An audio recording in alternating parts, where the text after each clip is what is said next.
Gas শুকনো খাবার খেয়ে দিন যাপন করা লাগতেছে, বন্ধুর বাসা থেকে রান্না করে, কিন্তু এটা তো আর কয়দিন। এলাকা ভিত্তিক ইমার্জেন্সি চালু করা উচিত, কারণ বিদ্যুৎ বিলটাও তো বন্ধ ছিল, এটা ইমার্জেন্সিতে চালু করছে, সেই হিসাবে আবার গ্যাসটাও চালু করা উচিত।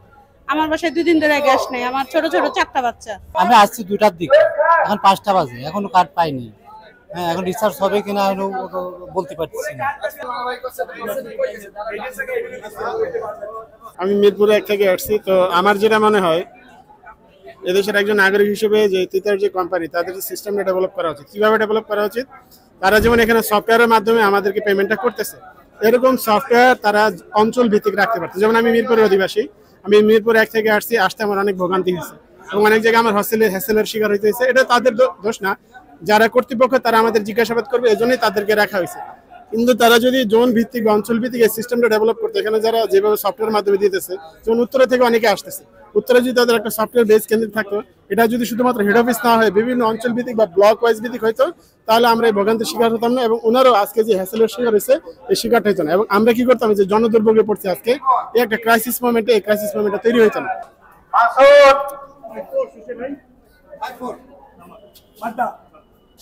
আমি গোরাম থেকে আসছি তিতাসের কার্ডে রিচার্জ করার জন্য, আসছি 4টার দিকে। এখন অনেক মানুষ আসছে, সেই হিসাবে একটু তো ভোগান্তি হবেই, কারণ যেহেতু ইন্টারনেট এখন বন্ধ, ইন্টারনেট নির্ভরশীল আমরা, এখন অনেক মানুষ আসছে, একটু ভোগান্তি হবে, এটুকু মানতেই হবে, কিছু করার নেই। যেটা হচ্ছে কি যে ইন্টারনেট সেবা না থাকাতে আমাদের পজগুলো বন্ধ অবস্থায় আছে, প্রায় 1000 পজ ঢাকা শহরে। আমার মোট 4,20,000 কাস্টমার, প্রিপেড কাস্টমার।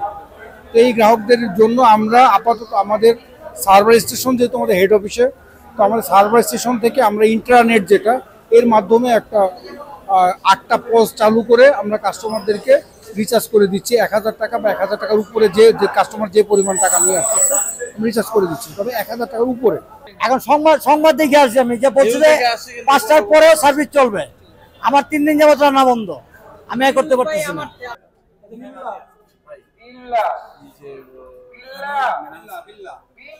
ইনারা সবকিছু জানেন, ইনারা একজন কথা বলে একজন, আপনারা 1 মিনিট আমাদের এমডি আছে, পিডি আছে, ওনাদের সাথে কথা বলতে আছে, ওইদিকে খোঁজ নেবেন। এই খিলগাঁও মনির মনির 247 ফোন নাম্বার মনির খিলগাঁও মনির